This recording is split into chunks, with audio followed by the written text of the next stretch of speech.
I will take videos throughout the entire time that I'm doing my venue site visits. And then later on, I don't do it then because we're working with our clients, but later on, I will digest everything and I will upload them. And it becomes a little hub for future clients to come and look and see those venues and kind of know from a planner's perspective what we can do in those spaces.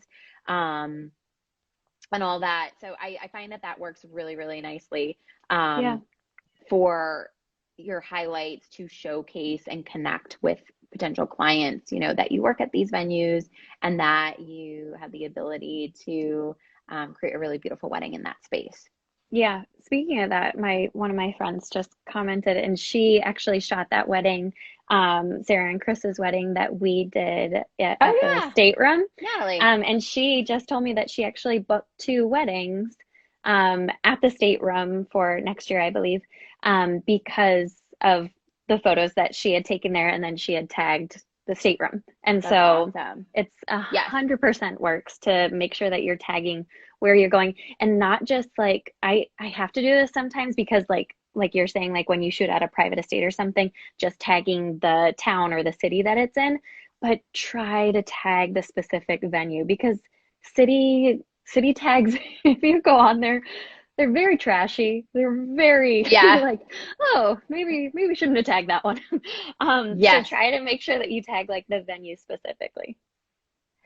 I 100% agree with you. And like you said, if you're doing a tented wedding, you know, tag the town and then tag vendors Hmm. in your stories and put them in your highlights. You want to be working with those people again. They tend to have your potential ideal clients that are kind of crossing over. So definitely, I think highlights is something that gets underutilized, kind of like you were saying, and we definitely should be utilizing them as industry professionals. It's something that I think for the wedding and event industry is very, very helpful, Yeah. specifically for us, where we have people coming to our account to look at weddings that we've done at specific places or learn more about us as it pertains to their wedding. Yeah, definitely. So let's get back to the feed. Yes, I We know. talked about stories. You are a master at curating your feed. I love your feed. But one question that I had is it's easy for me to have a consistency in my feed or any photographer because we're shooting the images. So I if know. your I feed envy you guys. I know, I'm so sorry. If you're a photographer and your feed isn't consistent because of like the lighting, da da da da, that's on you. So figure that out. But for you, how do you mesh so many different photographers' styles, to still have such a cohesive feed? This is a really good question because I get this a lot. And in fact, when I polled everybody, see, guys, I do lots of market You did research. it. So when Jamie and I chatted about like the Instagram live session, talking about Instagram strategy, I had polled everybody and asked like, what do you guys want to hear from us in this particular topic? And this was like one of the main questions too. So I'm excited to get to answer it. So yes, basically as a wedding planner, I have this very unique, and this is if you're not a photographer or videographer, definitely have this happen for you as well. And this is typically an issue is that you get all these professional photos from different photographers, and then you have your own photos that you're taking, and you're trying to get them all to work together in your feed. Everyone has different styles, even my light and airy photographers like Jamie. I Yeah. would put you in that category. Hmm. Okay, you guys are all different. Like Yeah. I can spot a Jamie photo versus a Lauren photo versus a Jessa photo versus a Beth photo versus a Carly photo. Like I can Hmm. spot the difference. And if you put them all up in my Instagram, you could, if you were looking, could also see the difference. Yeah. So what I try to do with this is it's very masterful game on on Planoly.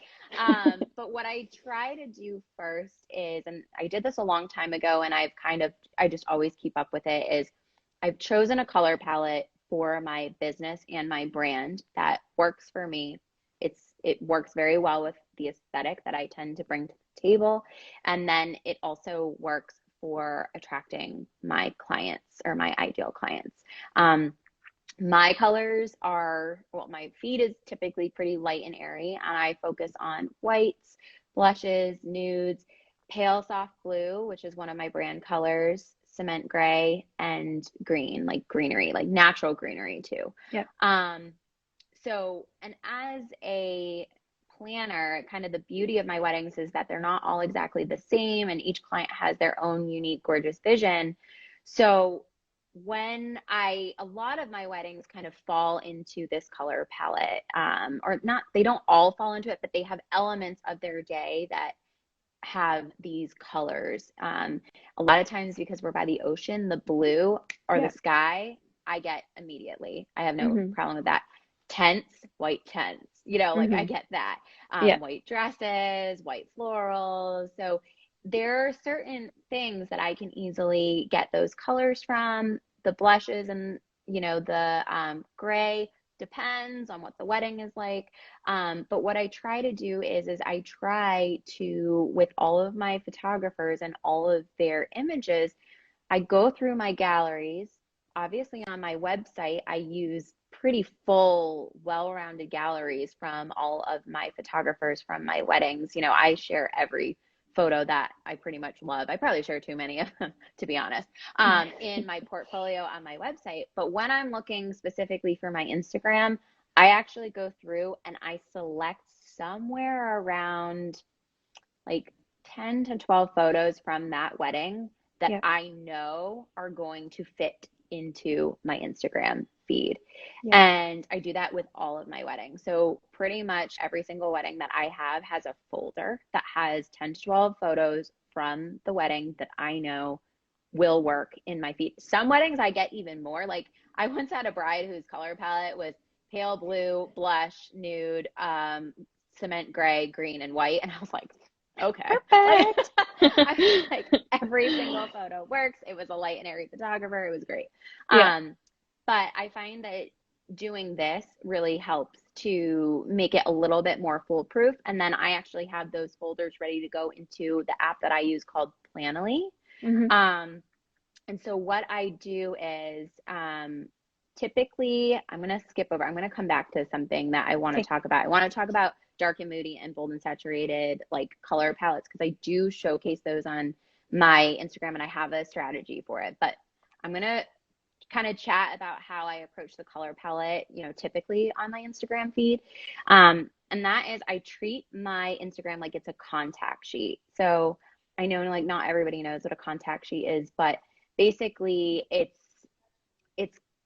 each photo like kind of in rows and columns, and I usually look at 9 photos at a time because in my feed I usually am looking at 9 squares at a Yep. time. And what I like to do is I like to take those 9 squares and I like to play around with how the colors flow in the 9 squares. So I always want a little bit of each and every color somehow carried out throughout those squares. Mhm. Um, and typically, what I'll do is when I get a new wedding or when I have a wedding that I want to showcase, I'll pull some of those images from those folders, upload them, usually like three or, like of new weddings or new photos that I want to share. I'll actually go back to photos that I know perform really well. Mhm. I have a folder of photos that perform really well. People engage with them, they stop people from scrolling, they really love them, they fall in my color palette. I'll pull those. I have a lot of them. Like you just every single time you guys have a photo that works, just save it into a Yep. folder, guys, because Mhm. then you'll always have it ready. And I pull a few images from there and I put those into my 9 squares. And then usually I'll have a couple of photos that I take, real time that week or behind the scenes or something that I Yep. will apply presets to. And something I love to do is I love to buy presets. I'm a crazy like hoarder of presets, but the reason why is because I'm always trying to find ones that work with my photographers Mhm. and their style. So I have a few that were developed by specific photographers that work with each of my photographers who I tend to work with. So if I know I have a couple of posts coming up from Jamie, I might use one of the presets that I know works really well with Jamie's photos for like the photo that I'm going to share of like my I don't know, like my nails, like behind Sure. the scenes or something, Yeah. or the kitchen or Yep. whatever or my shoes or whatever I'm going to post that's like kind of a behind the scenes. I might use that preset on that particular photo I'm going to upload so that it works with the photo that comes before and the photo that comes after. Yeah. So it's kind of like a it's a strategy. Yeah, It's definitely. definitely a strategy. And Planoly is like my saving grace, but I find that the folder method works really, really well. Creating folders of those photos that you know from your weddings, from your events, from different photographers are going to work in your feed. Having folder that has photos that perform really well on your Instagram that you can go and look at your insights and see which photos perform really, really well. And you can keep those kind of always at the ready so that you can add those in at any time. And then having those presets that I buy all the time. But Yeah. basically the presets, I find Veil presets. I don't know if you know those, Jamie. Mm-mm. No. Veil presets are made to look very similar to like a film Oh, photo. perfect. So Mm-hmm. Veil, I have Lauren Fair's presets, Yep. Hers are um, great. which work really nicely for like Lauren and Jess's photos. Yep. Carly from Carly Michelle Photography, she has presets. Oh, cool. So I have some of hers for when I work with her. Mm-hmm. I tend to use Veil with yours. And then I have KT Mary's too, which tends to Yes. work well with yours and Beth LaDuca's style. So I I use those a lot and I swap them out a lot to make them Yeah. work, for my photos to keep it cohesive. I never try to look at my entire Instagram as just one continuous. You have to look at them in sets of 9 squares Yes. so that you Mm-hmm. can really keep your eye on the prize and focus so that you would drive yourself crazy if you tried to make Oh, every single yes. photo for all of time work with the photos that started in the beginning. Like you see Instagrams more. So Yeah. it's try to focus on 9 photos and not overwhelm yourself and use something like Planoly to really let you play around and do this ahead of time too. Like I spend Yes.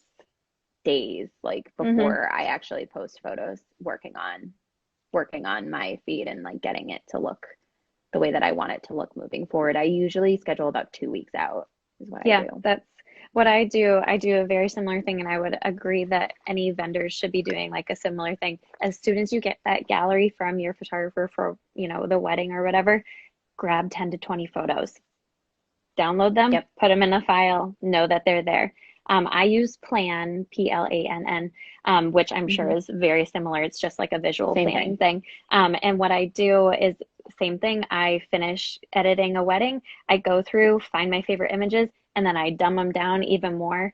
And then I add those to the plan, and then they're like all up at the top. And then when I'm ready to do my like next 2 weeks or whatever, I'll start pulling them down and pushing them in where I think that they should go. So very Yep. similar process.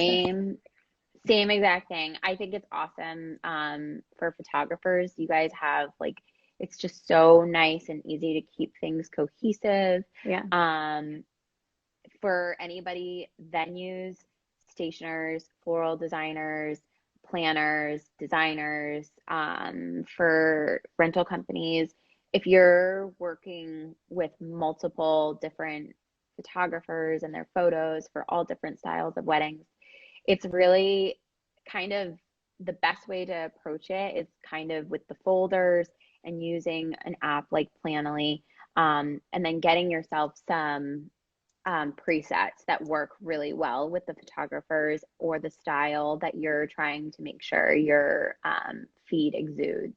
Yeah, Um, so definitely. definitely play around with some presets. And when we say presets, guys, they're basically, if you guys don't know, they're like filters, but they need to be adjusted. So basically, you can download presets in Lightroom, which is an app for your phone. You can apply the preset to a photo and then you can adjust it to get it to be, just right. But that preset kind of gives you the baseline of how you want the photo to look. So if you want something light and airy, you apply a light and airy preset to it and then you adjust for that specific photo, maybe the contrast or the shadows or the brightness, just to make sure it looks perfect. Um, and then you download that and share that on your Instagram as the edited photo. Yeah, perfect. One other thing that I was just going to say about where I think we're going to get cut off. We have so much to Um, talk about. I know. Darn Instagram, they need to make these I know. longer. Sorry, guys. We're almost done. Yeah, we are. Good job staying with. So Yes. yeah, one thing that I was just gonna say is that I think is really important, and it's pretty easy, is get headshots done and get them done multiple times a year. And Hmm. don't, or okay, let me back up. Headshots, or just ask a photographer, which really, I don't know, maybe I'm the only one, but I'm pretty sure we're all okay with taking pictures of a planner or a florist like faking like they're putting a fork down, at Yeah. the wedding that we're working together, or Yeah. getting a shot of them, bringing the bride and groom in for like the first viewing of the reception.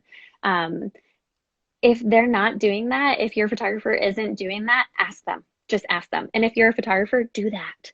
Just do it. It's nice, it's I kind, and it gives know. them stuff to have. I love the photo. Jamie captured a photo of me like having a pep talk with the Oh, ring the flower girl. bears Yes, and I flower love that girls photo. at one of our weddings. And it was just so cute because it was a really cute moment where they were like very like, okay, yes, yes, we'll do what you say or whatnot. But it was just like, and it was such a great surprise and I loved it. And it's one that I'm using like in the update to my website because it's such a great kind of in action photo that Yeah, you had a quick second to capture it. So I agree with you. Guys, photographers, take photos of your planners because they will definitely use them. yeah, exactly. And it's so easy. And if you're, any other, I think you still should have like some headshots taken. And I think Hmm. that they should be like a little bit more lifestyle.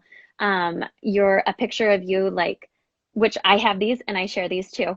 But a picture of me standing in front of a white wall smiling isn't Hmm. going to get that much engagement as like a picture of me outside gardening. And, Yep. people are like, oh, she is a real person. She doesn't just stand in front of a white backdrop. Yeah. But so like get some of both. And then one other thing that I was thinking about that I try to do when I'm curating my feed is think ahead. Think ahead on for what I want to sell. Think Hmm. about different things that I'm going to be sharing. So like recently, I just developed a flat lay course. It's only like a three-part video series that I created during quarantine when I was like, wow, I got a lot of time. Um, so I created this. But before I started pushing it out, I started sharing a lot more on my flat lays. And then also, one person that I always think of when I think of this is Kylie Jenner with Yeah. her lip line. That Hmm. girl got fantastic lips and always had like these perfect lips way before she came out with like her lip kit.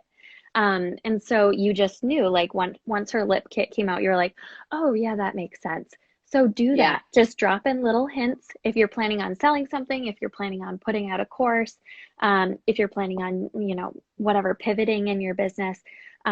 Drop like little breadcrumbs for people to pick up. And then once you do the official sell, then people are like, oh yeah, that works. Hmm. Yeah. I totally agree with you. And I think it's so smart to kind of think down the road like that. I think one of the things that we're kind of the crux of what we're basically saying and what the main point is that as event and wedding pros, our feeds are there's so much more psychology behind them. There's so much more um, strategizing. There's a lot of dynamic behind why we are posting and what we are posting. And so it's important for us to there's all this talk about us making sure that our feeds are perfectly cohesive, but we also have to be thinking about what our brand and what our business needs and what we're sharing at that time to serve our business. And so we just I keep thinking about how much we have to do I with know. our Instagram. And so, it's kind of telling you all like we get it. We understand why it feels so hard. We understand why it feels like, oh my God, I don't even want to open Instagram because I don't even want to think about it sometimes. Same. It's like you'll go through periods where you're like, all right, I'm not even gonna touch it. But I think that the best way to approach it, and both you and I do it, is to approach it from a perspective we're speaking to a targeted person that we consider an ideal client.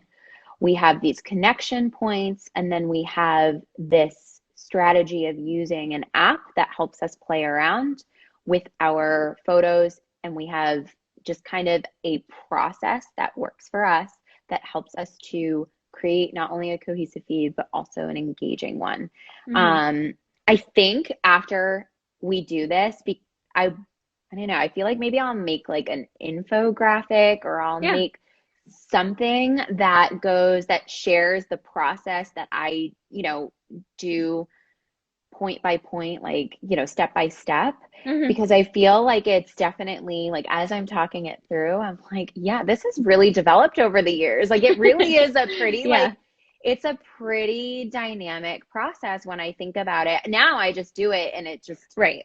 It's it second just, nature. it's second nature. But I mean, how many years has it taken me to get to this point? I'm thinking about it. I'm Yeah. like, let me see. I started my Instagram in 2012. Uh, So a so, while. so it's been about 8 years. It's taken me about 8 years, everybody. So I might down maybe because our process is very similar. Yeah. Maybe I'll break it down. Yeah, If let's that's do that. helpful for you guys, like throw a little heart up, or wave your hand, or clap, or I don't know. And send an emoji through and let us know if that's helpful, because if we break it down and share it with you, it might seem a little bit less daunting, as Yeah. we're As explaining like a, it. yeah. Uh, Yeah. that I think that's a really good idea, and I could And definitely I'll show watch you what that. a contact sheet looks like, because I know I've been saying contact sheet for kind of how you approach like your Instagram, and how you share photos and figure them out in your feed. So Hmm. we could share some. I'm sure you have some really Yes. great Yeah, contact definitely. pages. We will work on that together, and we will get that We'll out to you guys. upload something for you guys so that you have it, and then maybe we can link some of our favorite presets in Hmm. there. Yep. Um, Maybe we could do like a joint blog post. Like, Perfect. we both like share them Yeah. for our audiences. That would be fun. Okay, guys, Yeah. like thinking of things on the It's spot right coming to you. now. It's coming. We'll do it. All right, we're getting pretty close to the end. Any final thoughts that you want to speak on as far as like how to engage in posts? So we've talked a lot about like putting our posts out there, putting our stories out there. Um, Anything that you want to speak to as far as like when people comment back? Like, how do we keep that conversation going? Yeah, so I think you guys probably have heard this enough for me, but I'll say it again for everyone in the back. Stories now, so your posts, you obviously want to be sharing really beautiful photos, and you want to try to engage in captions. We'll talk about that in a second, but stories are really where you need to be showing up.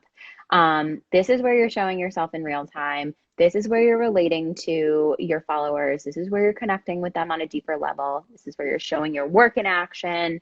If you're not using stories every single day, you're leaving a lot on the table.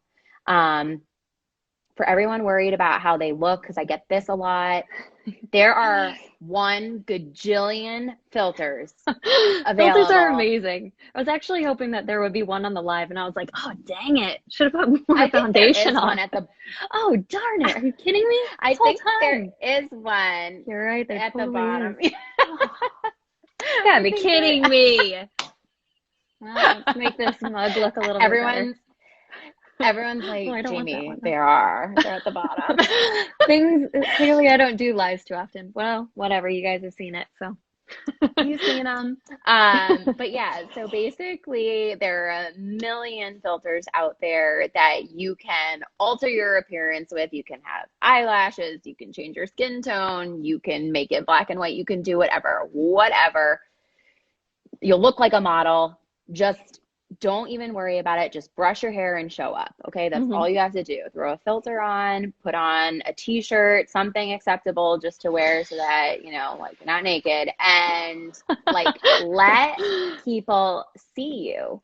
Let people see who you are. Let people engage with you. Your feed, we already talked about this at nauseam. Your feed is really a portfolio in many ways. It is where you're showing your work. Your stories need to be where you are engaging on a more personal level, and it needs to kind of be the place where you are showing more of yourself and you are connecting more with your followers and your potential clients. They want to see from you or see you, they want to hear from you, they want to engage with you, and they want to have conversations. And the way that social media works today, there are just an overload of users on Instagram. And every single day that you are not showing up in your stories, your account is not being engaged with, basically. Like the majority of your followers are not seeing you. So again, for the people in the back, if you aren't showing up in your stories every day, just one, even reposting, like we talked about earlier, Yeah. just share another post. You aren't being seen by your followers or the majority of them, and they're not engaging with you. So And this then is the that place to snowballs show up. too. Yes, Because exactly. if Because think of all the conversations that you start. Yeah. Like we had kind of touched on this another time when we were talking. I've noticed that if I don't post or if someone that I follows, actually, yeah, I guess it would be more pertaining to that. Someone that I follow, they don't post in their stories. Their like little bubble, that's at the top, just keeps Yep. going down further the line because I didn't engage with it yesterday or the day before if they Yep. took a couple of days. And so it just goes down further and further. And then my engagement goes up with all these other posts that their bubble is further ahead. And so eventually that person just floats off into nothingness. And then, 6 months down the road, I'm like, I haven't seen a post from so and so in a long time. And it probably has nothing to do with them, but might have something to do with, oh, they were off of Instagram for a week or whatever. Exactly. And I know this probably sounds like a little bit crazy, but I think of like stories and Instagram lives as like guerrilla, like marketing almost. Like you have your feed, everyone's scrolling, but then like you're showing up in, you're in stories, you are doing a live, and you're Yep. almost like, I know this sounds terrible, but you're almost interrupting Yes. the scroll. You're almost interrupting just the regular pattern, and people are noticing you, and people are going and checking you out and checking out your feed. So I feel like, I know I'm speaking about this so much in this, but I do feel like stories, we have to get over not utilizing them enough and really be making them a whole part of our Instagram strategy and really letting them be. I mean, it is our voice. Like, let our voice be heard. Yeah, definitely. Definitely, definitely. Yeah. Well, I feel like that's it. Should we do Yeah. questions? Yes. Who has questions for us I'm so about bummed about the whether filter. I she's like, why didn't I put the filter on? I should have told you. I should have told you ahead of time that it was at the bottom. I saw But it and I don't know why I just didn't think anything of it. Whatever, it's fine. Anyone have questions? yes, does anyone have questions about whether curating your feed, questions about stories, questions about captions? Something that Mm, I do to be a little bit more engaging in captions is I tend to tell the story of the photo if there is one. So yep. rather than just being like, oh, look at this really beautiful paper suite, Yeah.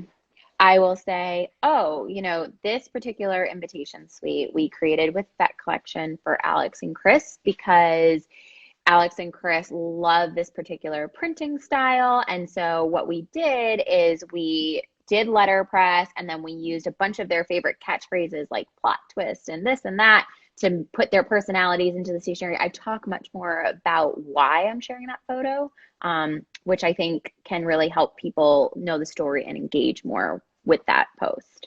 Yeah. I think we had, okay. What Questions? type of topics do you recommend for stories? Anything that jumps out to you? Everything. No, I don't know about you, Jamie, but I literally, if it's a wedding, I'm posting.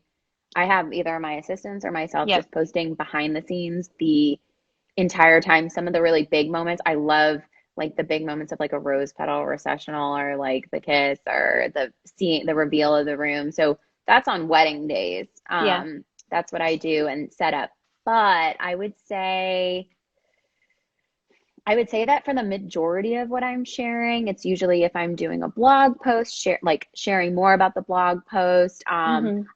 I get a lot of questions about like my makeup. So Yeah, I've noticed that. talk I talk a lot about makeup and skincare.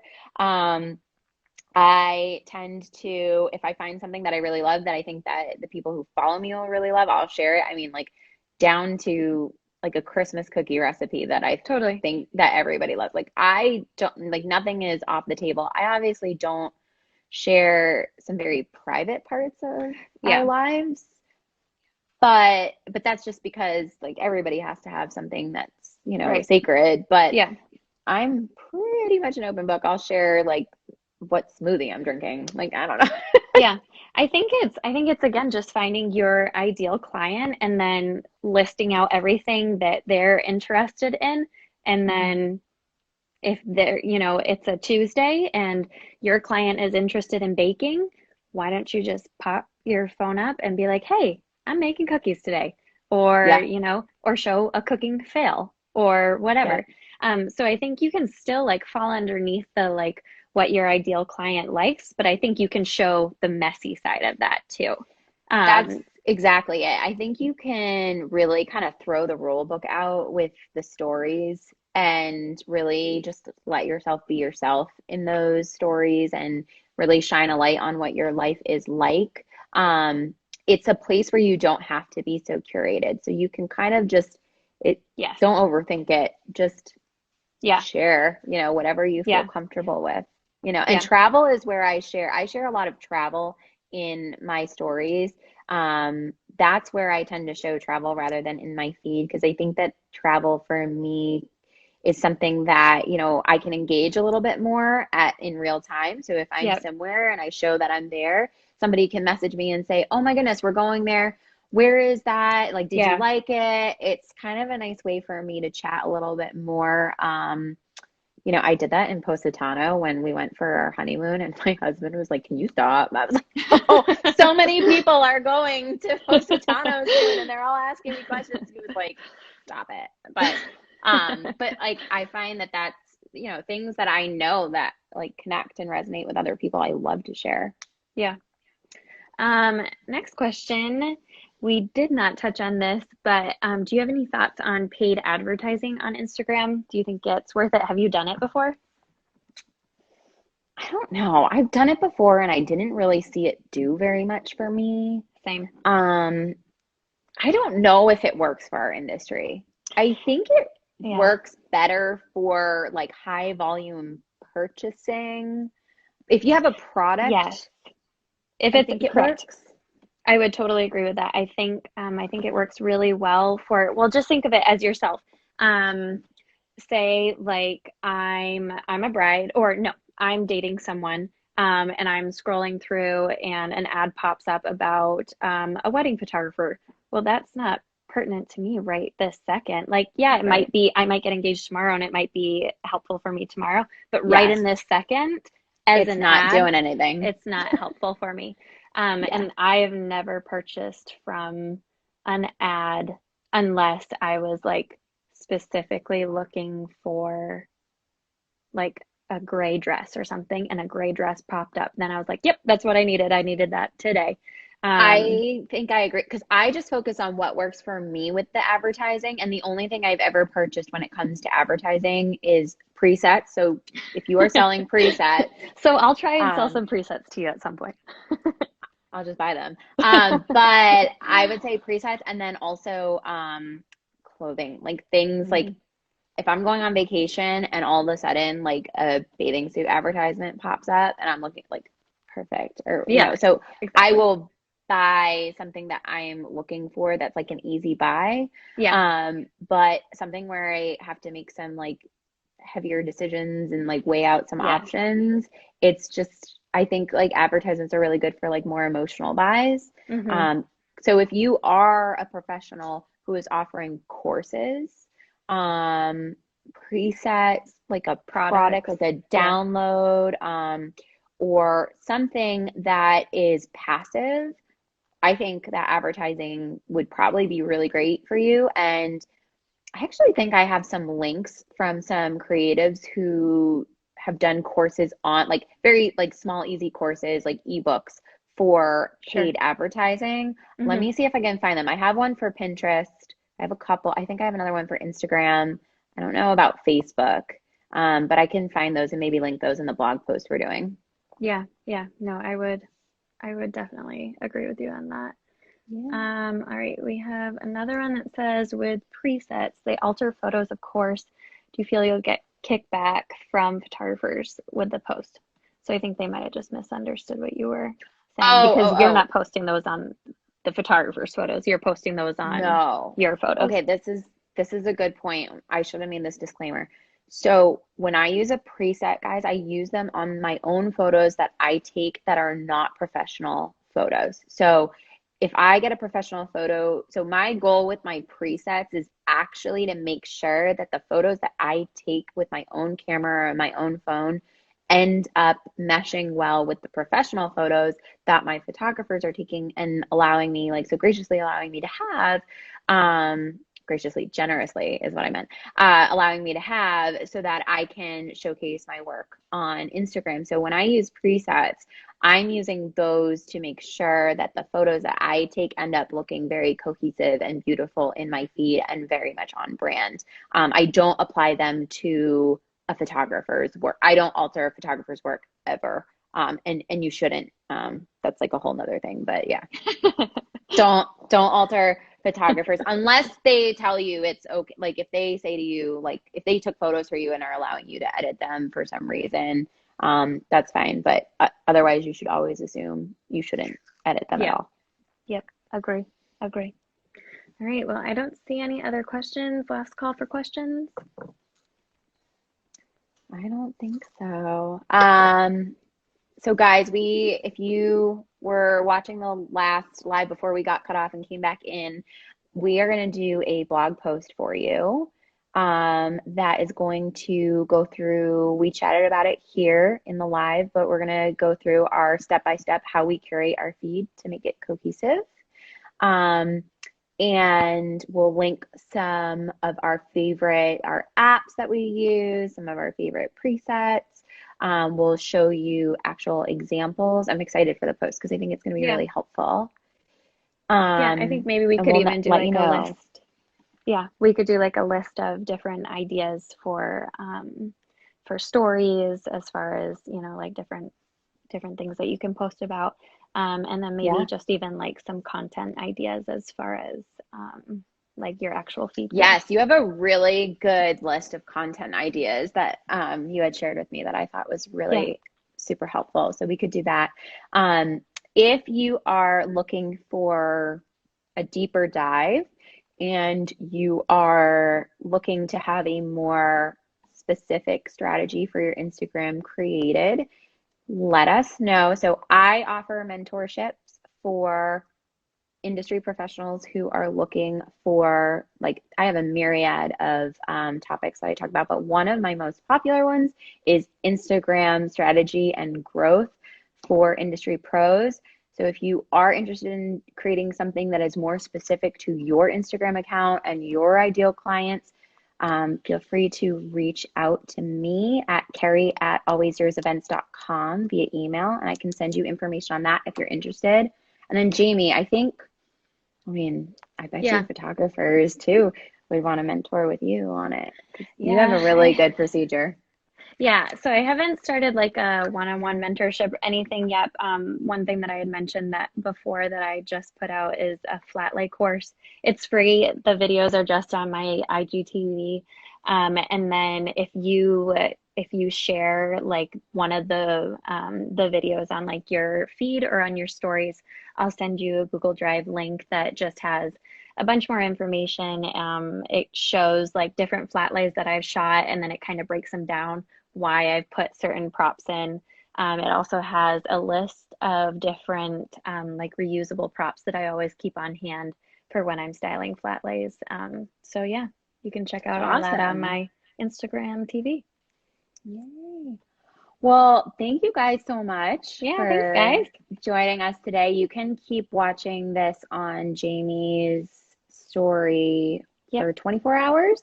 Yeah. I'll save Um, it too and then probably put it yeah, in IGTV if you're cool with that. yeah, Okay, yeah. cool. So Jamie will save and put it up in IGTV, and you can always go back and rewatch, and then we'll let you know when the blog post that we'll follow up with is live. Awesome. Cool. Thanks, everyone. All right, guys. Thanks so much. Enjoy quarantine life. Don't go out. Yeah. Go have a cocktail. Yeah, exactly. All right. Bye, Bye. friends.